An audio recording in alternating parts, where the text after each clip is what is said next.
मी एका हॉटेलचा मालक होतो. एक मुलगी रोज माझ्या हॉटेलबाहेर येऊन बसायची आणि गिराईकांच्या प्लेटमधून उरलेले अन्न खायची. एके दिवशी अन्न शिल्लक नव्हते म्हणून ती दुःखी होऊन तेथून निघून गेली. काही वेळाने मला दिसले की एक भाजी विक्रेता त्या मुलीशी गैरवर्तन करत होता. त्याच्या हातात मुलीची ओढणी होती. तिचा ड्रेसही फाटला होता.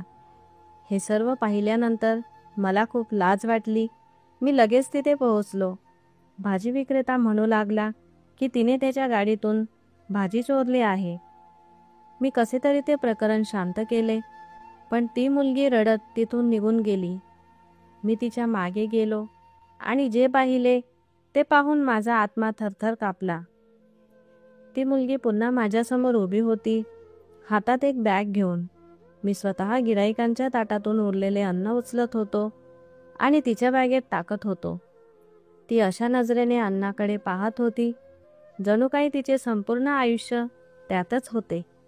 ती कोणत्या परिस्थितीतून जात आहे हे जाणून घेण्याचा किंवा तिला कोणत्या समस्यांना तोंड द्यावे लागत आहे हे जाणून घेण्याचा मी कधीही प्रयत्न केला नाही.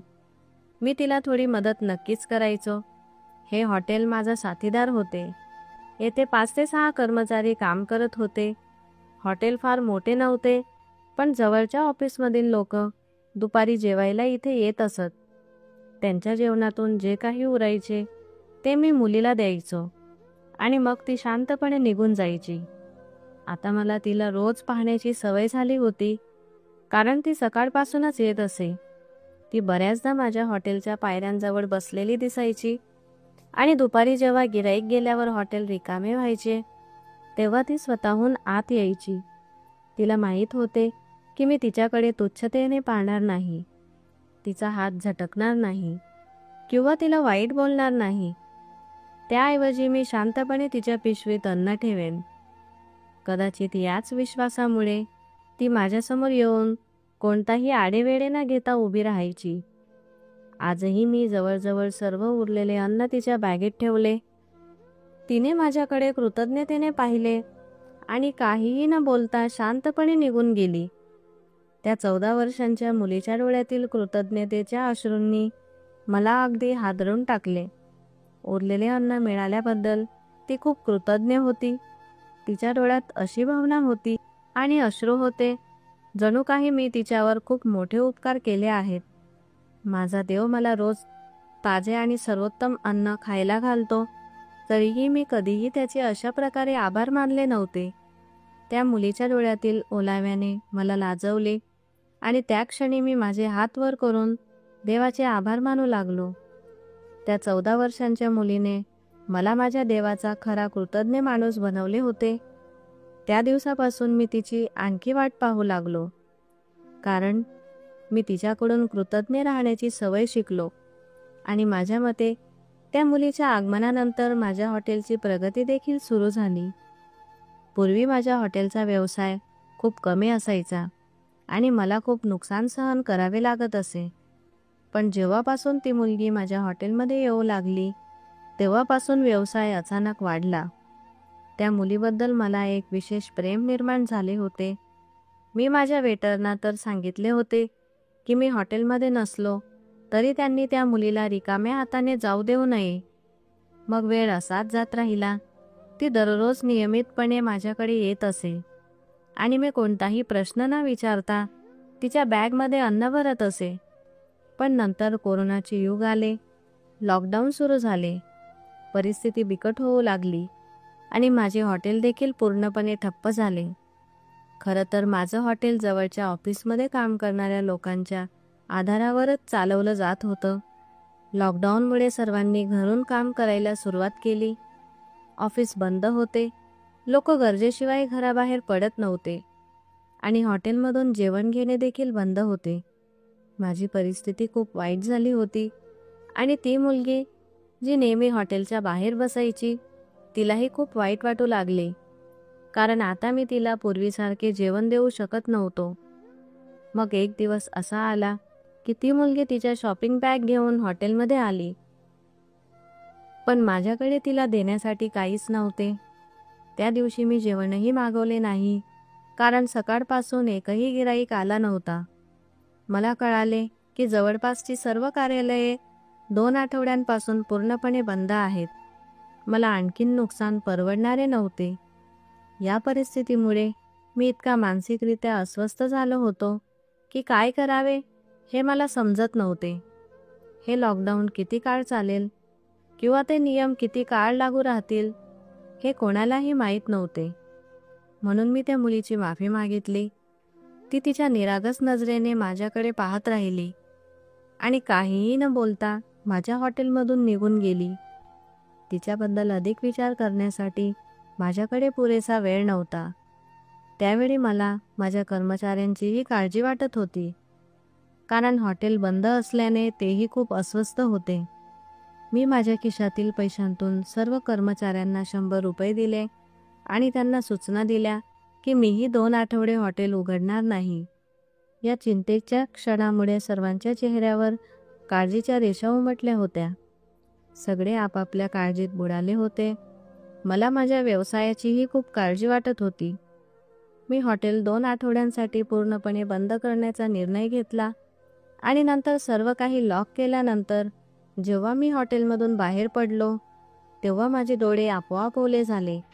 पुढे काय होणार आहे हे कोणाला माहीत होते. मी एकदा माझ्या बंद हॉटेलकडे पाहिले आणि देवाला प्रार्थना केली की सर्व काही लवकर ठीक होईल. मी घरी जाण्यापूर्वीच मला एक विचित्र आवाज ऐकू आला. लोकांची गर्दी जमली होती आणि गोंधळ उडाला. मी आपोआप त्या दिशेने गेलो आणि जेव्हा मी जाऊन पाहिले तेव्हा एक भाजी विक्रेता खूप जोरात ओरडत होता. जेव्हा मी गर्दी हटवली आणि पुढे पाहिले तेव्हा मला धक्काच बसला. भाजी विक्रेता त्या मुलीची कॉलर धरून उभा होता आणि तिचा स्कार्फ खाली पडला होता. ती रडत होती आणि भाजी विक्रेता तिच्याशी खूप उद्धटपणे वागत होता. हे पाहून माझे मन खूप दुःखी झाले. मला माहीत होते की आज मी त्या मुलीला काहीही खायला दिले नव्हते. कदाचित ती भाजी विक्रेत्याकडून काहीतरी मागण्यासाठी आली असेल. मी पुढे जाऊन भाजी विक्रेत्याला म्हणालो, ही कसली पद्धत आहे? एका तरुण मुलीची कॉलर धरण्याची काय गरज होती? तो म्हणाला, साहेब, ती चोर आहे. अशा मुलींसोबत असेच घडले पाहिजे, जेणेकरून त्या पुन्हा चोरी करण्याचे धाडस करू नये. भाजी विक्रेत्याचे बोलणे ऐकून मला धक्काच बसला, कारण मी त्या मुलीला कधीही कोणत्याही चुकीच्या कृत्यामध्ये पाहिले नव्हते. मी तिला विचारले की काय झालंय, आणि ती रडत रडत म्हणाली की मी त्याच्याकडे काही भाज्या मागितल्या होत्या आणि त्याने मला भाज्या दिल्या आणि मी त्याला पैसेही दिले, पण आता तो मला चोर म्हणतोय. मला का ते समजत नाही. भाजी विक्रेत्याने सांगितले की तिने खूप भाज्या घेतल्या आणि फक्त 20 रुपये दिले. तुम्हीच सांगा, भाज्यांनी भरलेली पिशवी 20 रुपयात येऊ शकते का? मी तिला थांबवण्याचा प्रयत्न केला आणि भाज्या परत घेण्याचा प्रयत्न केला, पण ती पळून जाऊ लागली. म्हणून भाजीवाल्याने तिला पकडले. आज मी तिला असा धडा शिकवेन की ती पुन्हा कधीही कोणालाही मूर्ख बनवणार नाही. ती मुलगी लाजेने मान खाली घालून उभी होती. तिच्या डोळ्यातून अश्रू वाहत होते. मी जमिनीवर पडलेला तिचा दुपट्टा उचलला आणि तिला दिला आणि भाजी विक्रेत्याला सांगितले की तिला जाऊ दे, मी तिचे पैसे देईन.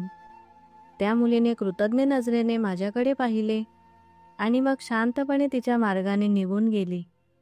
मी भाजी विक्रेत्याला पैसे दिले तेव्हा तिथे जमलेली गर्दीही हळूहळू पांगली. मला आश्चर्य वाटले की इतक्या मोठ्या गर्दीत कोणीही त्या मुलीला पाठिंबा का दिला नाही.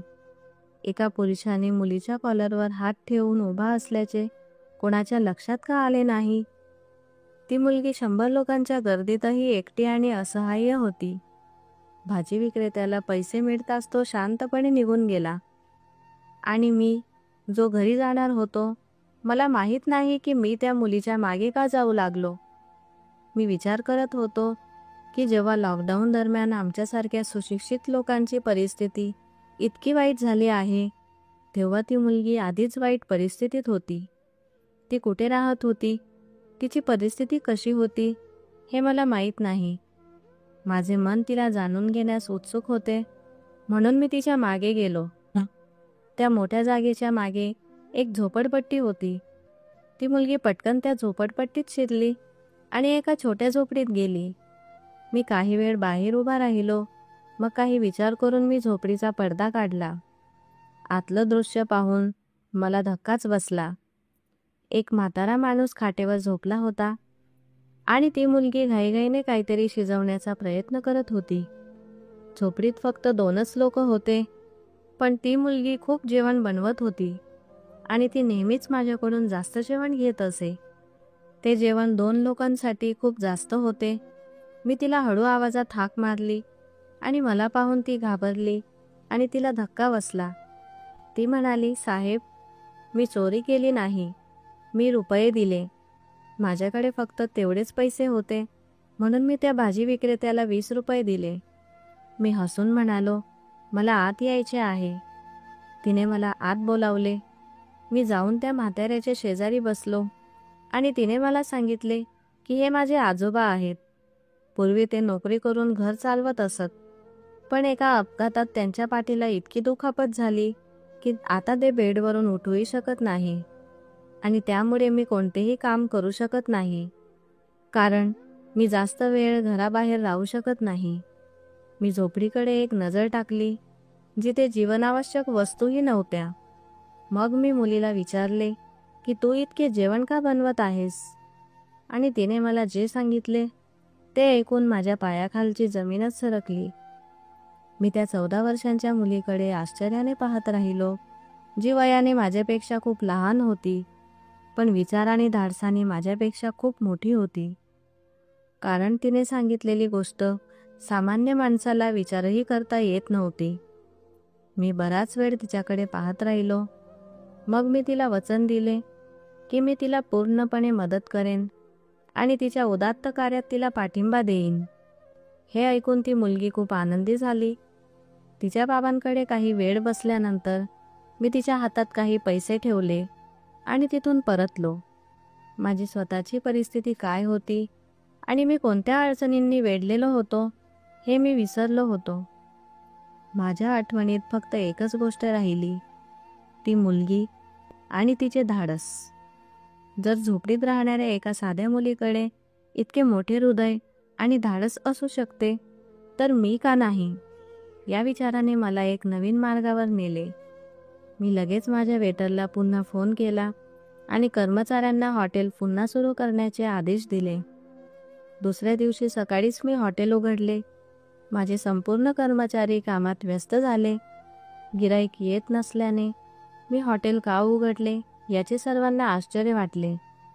पण जेवण तयार होताच मी बाहेर एक बोर्ड लावला की जेवण खूप कमी किमतीत मिळत आहे आणि जवळच्या झोपडपट्ट्यांमध्ये वेटरद्वारे घोषणा केली की ज्याला खूप कमी किमतीत जेवण घ्यायचे असेल ते आमच्या हॉटेलमधून ते खरेदी करू शकतात.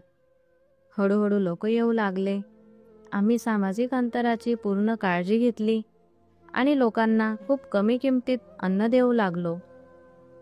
मला प्रत्येक प्लेटवर फक्त 5 रुपयांचा नफा होत होता, पण त्यावेळी माझा हेतू नफा कमावणे नव्हता, तर लोकांना मदत करणे हा होता. हात जोडून घरी बसून काहीही साध्य होणार नव्हते.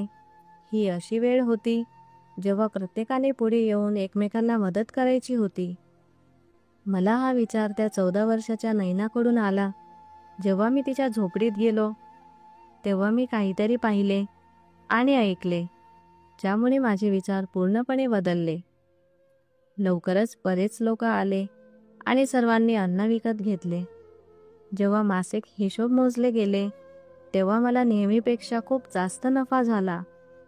कारण पूर्वी फक्त ऑफिसमधील मोठे लोक महागडे जेवण खायला येत असत, पण आता इतक्या कमी किमतीत आजूबाजूच्या गरीब लोकांची गर्दी झाली होती आणि प्रत्येकजण चांगल्या जेवणाचा आस्वाद घेत होता. या कठीण काळात हे अन्न त्यांच्यासाठी वरदानापेक्षा कमी नव्हते. मी माझ्या वेटरला ताबडतोब त्यांच्या पगाराचा वाटा दिला आणि त्यांना हवे तितके ताजे अन्न त्यांच्या घरी नेण्याची आणि परिसरातील गरीब लोकांमध्ये वाटण्याची परवानगी दिली. हे ऐकताच त्यांचे चेहरे उजळले. सर्वांनी आपापल्या गरजेनुसार जेवण घेतले आणि निघून गेले. दुसऱ्या दिवशी जेव्हा मी हॉटेलमध्ये पोहोचलो तेव्हा मला आश्चर्य वाटले. माझ्या आधी संपूर्ण कर्मचारी तिथे उपस्थित होते. त्यांच्यात एक वेगळाच उत्साह होता. मी पहिल्यांदाच त्यांना इतक्या समर्पणाने आणि मनापासून काम करताना पाहिले. मग काही वेळातच पूर्वीपेक्षा जास्त अन्न तयार झाले आणि खाणाऱ्यांचीही संख्या वाढली. ज्या लोकांना कळाले की चांगले अन्न अगदी नाममात्र किमतीत मिळते आणि जे पैसे देऊ शकत नाहीत त्यांच्यासाठी मोफत जेवणाची व्यवस्था आहे, तेव्हा सर्वजण तिथे आले. मी किंमत इतकी कमी ठेवली होती की कोणीही जेवणाचे पैसे दिल्याशिवाय जात नव्हते. जेव्हा माझ्या मित्राला हे कळाले तेव्हा त्याला खूप धक्का बसला आणि तो मला मूर्ख म्हणू लागला. त्याने मला फोन केला आणि प्रथम मला संपूर्ण गोष्ट विचारली. आणि जेव्हा मी त्याला सांगितले की मी हे सर्व फक्त कठीण काळात लोकांना मदत करण्यासाठी करत आहे आणि यात मला काही विशेष नफा मिळत नाही, तेव्हा तो म्हणाला की तू लॉकडाऊनमध्ये इतरांना मदत करत आहेस, पण लॉकडाऊननंतर तू स्वतः हातात वाटी घेऊन उभा राहशील. ज्यांच्याबद्दल तुम्ही सहानुभूती दाखवतात ते लोक तुमच्याबद्दल विचारणारही नाहीत. मग तो म्हणाला की जर तुम्ही तुमची सर्व बचत अशीच दान केली तर तुमच्या पत्नी आणि मुलांसाठी काय उरणार? त्याचे बोलणे ऐकल्यानंतर मी म्हणालो की मी हे सर्व माझ्या आनंदासाठी करत आहे. ज्यांना हे कळाले त्यांनीही माझ्याबद्दल सहानुभूती व्यक्त केली आणि म्हणाले की कदाचित मी माझे भान गमावले आहे. लोक म्हणू लागले की मी माझ्या हॉटेलची प्रतिष्ठा खराब करत आहे आणि माझे वाचवलेले पैसे वाया घालवत आहे. पण फक्त माझी पत्नी माझ्यासोबत उभी राहिली. ती म्हणाली की जर तुमचा हेतू चांगला असेल तर आपोआप सर्व सोपे होईल. तिच्या धाडसामुळे हे काम माझ्यासाठी सोपे झाले. तीही माझ्यासोबत हॉटेलमध्ये येऊ लागली.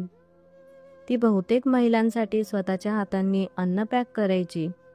जेव्हा महिला आम्हाला प्रार्थनांनी भरलेला आशीर्वाद देतात तेव्हा माझ्या पत्नीच्या आनंदाला पारावार उरत नसे. रात्रीच्या वेळी जेव्हा आम्ही थकून बेडवर झोपायचो तेव्हा माझी पत्नी म्हणायची की हे काम केल्यानंतर मला जितकी शांती मिळते तितकी मला आयुष्यात कधीच मिळाली नाही. माझ्या घरात कोणत्याही गोष्टीची कमतरता नव्हती. माझ्या पत्नीने आरामदायी जीवन पाहिले होते, पण ही सेवा केल्यानंतर ती खूप आनंदी देखील होती. काही दिवसांनंतर माझ्याकडे जेवण बनवण्यासाठीही पैसे नव्हते, कारण मला जे काही थोडा नफा झाला होता ते मी बिल वगैरे भरले होते. आता माझे बँक बॅलन्स खरोखरच संपले होते आणि मी विचार करत होतो की मी पुढे जेवण कसे शिजवू, कारण जेवणाव्यतिरिक्त मला वीज, गॅस इत्यादींचे बिलही भरावे लागत होते. मी या विचारांमध्ये हरवलो होतो जेव्हा अचानक एक व्यक्ती माझ्या हॉटेलमध्ये आली. मला वाटलं की तोही जेवण घ्यायला आला असावा, म्हणून मी त्याला बाजूला बोलावलं, कारण तिथे खूप गर्दी होती आणि आम्ही सोशल डिस्टन्सिंगची काळजी घेत होतो. मी त्याला सांगितले की त्याला काय हवे आहे ते सांग, मी ते त्याला देईन. मग त्याने माझ्याकडे एक चेक पुढे केला आणि म्हणाला की मी हे देण्यासाठी आलो आहे, आणि त्याच्या हातात 20 लाखांचा चेक पाहून मला धक्काच बसला. तो म्हणू लागला की गेल्या अनेक दिवसांपासून मी तुम्हाला हे उदात्त काम करताना पाहत आहे. माझे ऑफिस जवळच आहे. लॉकडाऊनमुळे आम्ही तेही बंद केले आहे. मी कधीकधी ऑफिसची काळजी घेण्यासाठी इथे येतो. मग मला कळाले की तुम्ही लोकांना खूप मदत करत आहात. मलाही या उदात्त कामात हातभार लावायचा आहे. मग मला काहीही न विचारता त्याने मला चेक दिला आणि तो निघून गेला. आणि देवाच्या या मदतीबद्दल मी पूर्णपणे आश्चर्यचकित झालो. त्यानंतर हा ट्रेंड चालूच राहिला. कधीकधी एखादी NGO व्यक्ती येऊन मला मदत करायची, तर कधीकधी देवाकडून देवदूतासारखी व्यक्ती यायची, आणि अशा प्रकारे ही ट्रेंड चालूच राहिली. मी 3 महिने लोकांना असेच जेवण देत राहिलो, आणि नंतर जेव्हा लॉकडाऊन थोडा शिथिल झाला तेव्हा मी माझे हॉटेल पुन्हा उघडले, पण माझ्या किमती वाढवल्या नाहीत. जे लोक आधी माझ्याकडे येत होते ते पुन्हा येऊ लागले. पण आश्चर्याची गोष्ट म्हणजे आता माझे गिऱ्हाईक जास्त झाले होते. लॉकडाऊन संपला आणि लोकांची स्थिती सुधारली. तेव्हापर्यंत त्यांनी माझे जेवण आणि त्याची चव आधीच पसंत केली होती आणि आता ते योग्य किमतीतही अन्न खरेदी करण्यास तयार होते. आता माझ्या हॉटेलमध्ये दिवसभर गर्दी होऊ लागली. लोक आळीपाळीने बाहेर उभे राहायचे आणि मी देवाचे आभार मानत राहायचो. मला हा मार्ग दाखवणाऱ्या त्या 14 वर्षांच्या नैनाला मी कधीही विसरू शकत नाही. मी जे काही कमावतो त्यातील काही मी नैनालाही पाठवायचो, कारण तीही तिच्या क्षेत्रात असेच चांगले काम करत होती. ती माझ्या हॉटेलमधून जे काही अन्न घेईल ते ती तिच्या परिसरातील गरीब मुलांना वाटून द्यायची. आणि त्या दिवशीही जेव्हा तिने भाज्या घेतल्या होत्या तेव्हा ती खूप जेवण बनवत होती.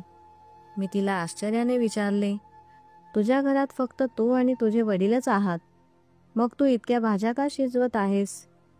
ती म्हणू लागली की परिसरातील लोक बऱ्याच दिवसापासून उपाशी आहेत. विशेषतः लॉकडाऊन नंतर सर्वांची चुली बंद झाल्या आहेत. म्हणूनच मी एकटी कशी जेवू शकते? परिसरातील लोकांची काळजी घेणे हे आपले कर्तव्य आहे. म्हणूनच मी जे काही थोडे शिजवते ते सर्वांना वाटते. आज माझ्याकडे जे काही अन्न आहे ते त्या देवाच्या कृपेनेच आहे. म्हणून मी त्या शेजाऱ्यांना वाटून खाईन, जेणेकरून कोणीही उपाशी झोपू नये. तिचे बोलणे ऐकून मी थरथर कापलो. आजपर्यंत मी कधीच त्या मुलीसारखा विचार केला नव्हता. मग माझ्या डोळ्यासमोर त्या मुलीने खूप जेवण बनवले. ते काही खास अन्न नव्हते, फक्त उकडलेल्या भाज्या होत्या. पण जेवण तयार होताच तिने हाक मारली आणि शेजारचे अनेक मुलं प्लेट घेऊन आले. त्या मुलीने सर्वांना काही भाज्या वाटल्या. तिचे आभार मानून ते सर्व निघून गेले. त्या मुलीच्या डोळ्यात खूप शांतता होती. मला हे पाहून आश्चर्य वाटले की एक 14 वर्षांची मुलगी, जिचे वडील अपंगत्वामुळे अंथरुणाला खिळलेले आहेत, जिच्या घरची परिस्थिती खूप वाईट आहे, अशा काळातही ती इतरांची काळजी घेत आहे. तिला शेजाऱ्यांची काळजी आहे. तिला इतरांच्या भुकेची काळजी वाटते. आणि तिथे मी होतो, ज्याचा खिसा अजूनही रिकामा नव्हता. बँकेत पैसे होते, घरात सर्व सुखसुविधा होत्या. पत्नी आणि मुलांना कशाचीही कमतरता नव्हती. तरीही माझे विचार तसे का नव्हते? माझ्याकडे सगळं होतं, पण तरीही मला उद्याची काळजी होती. तर ती मुलगी रिकाम्या हाताने होती, पण तरीही तिला तिच्या उद्याची नाही तर इतरांच्या वर्तमानाची काळजी होती. जर आपल्याला समाजात बदल घडवायचा असेल तर सर्वप्रथम आपल्याला आपले विचार बदलावे लागतील. त्या मुलीने मला हे शिकवले. त्याच दिवशी मी ठरवले की या कठीण काळात त्या मुलीप्रमाणे मीही परिसराची आणि गरीब लोकांची काळजी घेईन. माझ्या छोट्याशा विचाराने त्यांच्या घरी फक्त रोजीरोटीच आली नाही, तर माझ्या स्वतःच्या उपजीविकेतही इतकी वाढ झाली की आज लॉकडाऊन संपून 4 वर्षे झाली आहेत. पण असा एकही दिवस गेला नाही जेव्हा माझ्या हॉटेलमध्ये गिराईकांची गर्दी झाली नाही किंवा मी पूर्वीपेक्षा जास्त नफा मिळवला नाही. मला समजले आहे की जर एखाद्या व्यक्तीने खऱ्या हेतूने देवाच्या मार्गात सर्वस्व खर्च केले तर देव त्याला त्याच्या अदृश्य खजिन्याने इतके आशीर्वाद देतो की तो स्वतः आश्चर्यचकित होतो. आज जेव्हा मी मागे वळून पाहतो तेव्हा मला आश्चर्य वाटते की ज्या दिवशी मी माझे हॉटेल बंद केले त्या दिवशी माझ्या बँकेत फक्त 60 रुपये होते आणि आज माझ्याकडे सुमारे 60 लाख आहेत. मी हे पैसे गरिबांच्या कल्याणासाठी आणि भल्यासाठी वापरत आहे. हे एखादे कर्तव्य पार पाडण्याची बाब आहे. तुम्हीही एकदा देवाच्या आज्ञा पाळण्याचा प्रयत्न करा. तुमच्या शेजारच्यांची काळजी घ्या. या कथेचा मुख्य नैतिक संदेश असा आहे की जो माणूस खऱ्या हेतूने इतरांना मदत करतो तो कधीही रिकाम्या हाताने जात नाही. जेव्हा आपण स्वार्थाशिवाय इतरांची काळजी घेतो तेव्हा देव आपल्याला त्याच्या अदृश्य खजिन्यातून इतके काही देतो की आपण स्वतः आश्चर्यचकित होतो. बदलाची सुरुवात स्वतःपासून करावी लागते. तर मित्रांनो, आजच्या या कथेबद्दल तुमचे काय मत आहे ते कमेंट बॉक्समध्ये नक्की सांगा. जर तुम्हाला स्टोरी आवडली असेल तर व्हिडिओला लाईक करा आणि चॅनलला सबस्क्राईब करा आणि कथा आपल्या मित्रांसोबत शेअर करायला विसरू नका. आपण पुन्हा भेटूया एका नवीन कथेसह. तुमची साथ नेहमी अशीच राहू द्या. धन्यवाद.